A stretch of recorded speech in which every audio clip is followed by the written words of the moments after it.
Bien, pour nous, l'image de la fonte des glaces, c'est un peu le parcours émotif de nos deux acteurs principaux, de nos deux personnages. Autant la protagoniste, Louise de Noncourt, que Marc Saint-Germain, l'antagoniste. Pendant ce film, ils vont avoir à faire fondre leurs barrières, leurs défenses, puis se laisser être des personnes plus sensibles qu'ils ne l'étaient. Louise a l'air d'une fille sensible, mais la vérité, c'est qu'elle mène une vie complètement débalancée. Elle n'a pas de vie, que le travail, pas d'amoureux, pas de passe-temps. Elle ne fait que travailler. En ce sens-là, elle s'est oubliée. Lors de la fin du film, lors de l'épilogue, on sent qu'elle est prête pour une table rase et pour faire autre chose, recommencer sa vie autrement. Nous, on s'est d'abord intéressé à ces jeunes criminologues qui se mettent à travailler dans les pénitenciers en tant qu'agents de libération conditionnelle. Elles ont tellement envie de sauver la vie des contrevenants. Ça me surprenait. J'étais interloqué par ce phénomène, tu comprends? Elles sont là, c'est que des jeunes filles qui font ce métier. Là. J'étais comme, mais qu'est-ce que c'est que ça? D'où vient ce désir de changer la vie de gens si loin de soi? Ça a placé les bases de ce qui est devenu la fonte des glaces.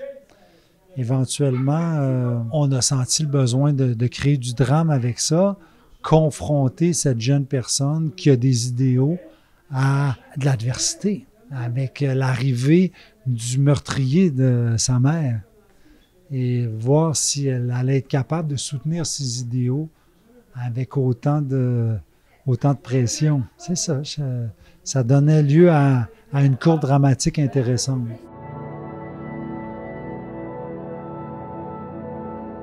C'est un hasard incroyable.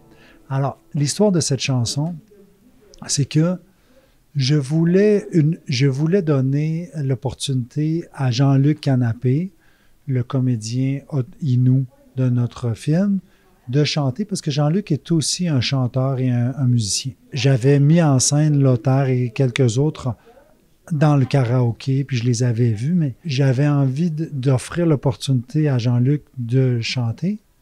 Je lui ai demandé, Jean-Luc, tu ne connaîtrais pas une chanson à Inou tu pourrais peut-être la chanter aux autres, puis il dit, oui, j'en connais une. C'est une chanson de Mackenzie, anciennement de Cashtin. Il dit, c'est beau parce que ça s'appelle Les chaises de métal. C'est les chaises en prison. Il l'a écrit quand il était en prison. Puis, il parle de la fonte des glaces. Plus il me parlait, plus j'étais époustouflé. C'était comme incroyable, t'es pas sérieux, fais-moi l'entendre. Puis là, il me chante ça, puis je tombe à terre. C'est vraiment exactement ce que ça prenait pour le film. Puis là, j'ai dit, OK, là, tu vas l'entendre, on va la mettre en scène, mais d'une façon la plus réaliste possible. Tu l'écoutes, tu traduis, puis l'auteur interprète pour pouvoir s'approprier les mots. C'est ça qu'on a fait, puis je suis très content de cette scène. C'est le fun. Il y a comme quelque chose de vrai, touchant. La mélodie interpelle. C'est beau, j'aime ça. Quand j'ai tourné Le bruit des arbres, j'avais déjà une version de La fonte des glaces. Mais je n'ai pas été financé. J'ai fait 5 dépôts. 5 dépôts. Ça veut dire bien des réécritures. Il a existé 2 titres à ce film, qui s'est d'abord appelé Les Secrets. Puis il y a eu près de 80 versions de chacun des titres. Il y a eu beaucoup de réécritures, beaucoup de travail, puis beaucoup de refus. C'est très, très dur de financer ce film-là pour des raisons qui sont très contextuelles. Heureusement, ça a pu être fait. Quand on nous a donné un go, on avait juste la SODEC qui nous subventionnait. Et donc, on a fait ce film avec moins de 2 millions. Le bruit des arbres, c'est un film très masculin. Puis, c'est un film qui souligne la liberté de choisir. Je veux offrir ça à mes enfants. Dans le cas de La fonte des glaces, c'est la possibilité de s'emmieuter, de se réinventer. Les thèmes ne sont pas si loin, mais un film résolument plus féminin. C'était très naturel que j'envoie un coup de chapeau à ma fille aimée. On a signé les premiers contrats de ce projet avant sa naissance. Aimée aura 12 ans à la fin du mois. La première question, c'est pourquoi avait-on besoin de tourner sur la glace? Moi, je souhaitais un ancrage résolument local à ce film. Je ne voulais pas que ce soit un film qui puisse se passer n'importe où. C'est un film d'hiver. L'allégorie de la fonte des glaces est importante pour les personnages. Puis le canot à glace, c'est le seul endroit au monde où on le pratique ici. Alors, je voulais filmer ces images sur canot à glace malgré les défis que ça comporte. Maintenant, pour filmer du canot à glace, ce que ça prend, c'est d'être bien organisé. Puis d'avoir des acteurs qui sont prêts à relever le défi, qui n'ont pas peur, puis en qui tu as insufflé une certaine dose de confiance. Il fallait que les acteurs aient confiance en nous, l'équipe de production, pour se lancer dans une pareille affaire. Qu'ils aient confiance qu'on allait les faire sentir bons, puis qu'on montre qu'ils étaient capables, puis que tout ça n'allait pas être un flop. Moi, je trouvais ça extraordinaire à filmer, mais passablement challengeant. Pour le faire, il a fallu qu'on trouve une caméra qui était stabilisée parce qu'il y a le roulis continuel d'un bord de l'autre. Il y avait la sécurité auprès de nous, il y avait des limites de temps. C'est des gros challenges, mais très excitants. Le film a été tourné avec la Sony Venice. On avait besoin d'une caméra qui était très sensible à la lumière parce qu'il y a des scènes dans le film qui se passent la nuit. J'allais tourner sur une île sans électricité ou presque, en pleine nuit. Fait que je savais d'ores et déjà que j'avais besoin d'énormément de vitesse, des lentilles rapides et une caméra très sensible. On a décidé de ne pas tourner en anamorphique pour avoir un look un peu plus transparent, un peu moins stylisé, mais d'avoir quand même un ratio qui était conforme, là, semblable à l'anamorphique, mais avec des lentilles sphériques qui allaient nous permettre d'être un peu plus rapides. Puis je voulais des lentilles qui avaient une certaine identité. Après différents tests, on a arrêté notre choix sur les Canon FD. Je salue Maison de Verre, Cineground, qui nous ont permis de compléter le deal qu'on avait avec Postmoderne, puis de louer chez eux.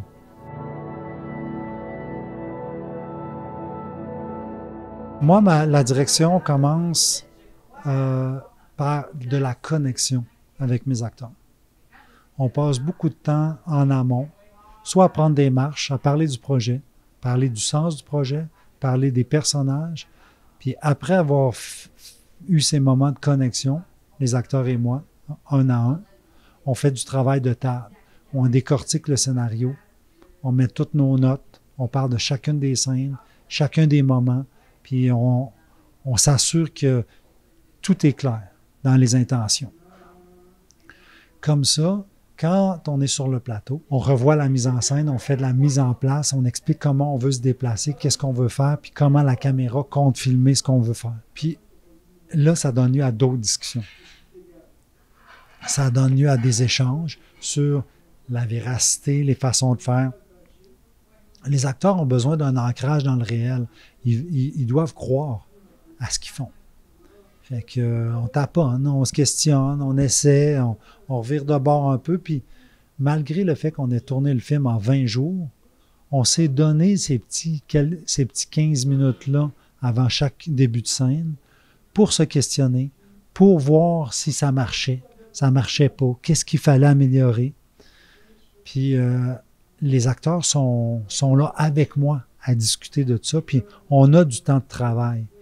Puis ce temps de travail-là, on l'a grâce à François Messiero, le directeur photo, ainsi qu'à Philippe Saint-Gelais, qui fait l'éclairage avec Messiero comme chef électro. Ces gars-là ont vite compris que j'avais besoin du temps de travail sur le set, Puis ils ont réussi à travailler suffisamment vite pour ne pas cannibaliser le peu de temps que j'avais, puis me laisser le temps, ainsi qu'aux acteurs, de travailler, puis de se poser des questions sur le set, sur l'espace. Bouger, se questionner, jusqu'à temps qu'on trouve des scènes, des moments, des façons de faire qui nous interpellaient, qu'on croyait, qui nous touchaient, qui avaient l'air vrai. En tant que Québécois, là, j'ai grandi dans un milieu qui a cohabité l'enseignement catholique. Il y a eu autour de moi des gens croyants. J'ai étudié dans des écoles à confession. Puis je pense que quand j'étais petit, j'ai entretenu une certaine foi que j'ai transposée, moi, parce que je ne savais pas comment négocier avec les dogmes des religions institutionnelles. J'ai transposé dans la nature. Ma relation à la nature, c'est ma relation sacrée, à ce qui est transcendant, ce qui est plus grand que moi, ce à quoi je dois un respect infini, c'est à la nature et à l'humanité des gens. Et donc, pour moi, la nature, c'est le temple. Ça fait partie de mon environnement, de ma narrative, de ma vie, de là où j'emmène mes enfants. C'est extrêmement signifiant pour moi. J'ai étudié en sciences politiques. Puis, j'enviais des jeunes comme Patrick Masbourian, Denis Villeneuve, Karina Goma, Hugo Latulippe, qui avaient fait un truc qui s'appelait la course Destination Monde et qui leur avait permis de faire le tour du monde et de faire un film à chaque semaine pendant 6 mois. J'enviais ces jeunes-là, j'étais comme... Et éventuellement, j'ai eu l'opportunité de faire la même chose, puis ça m'a donné un métier. Mon métier a d'abord consisté à être témoin de la vie des gens. Essentiellement, été documentariste. Toute ma vie, ça m'a accompagné. Regarder les gens. Ça a pris beaucoup de temps avant que je crois que j'avais en moi les histoires des autres, que je pouvais raconter un mélange d'histoires qui allait faire un tout puis qui allait raconter quelque chose d'important pour moi. J'allais réussir à transposer mes préoccupations dans une histoire. Ça a pris énormément de temps avant que ça vienne.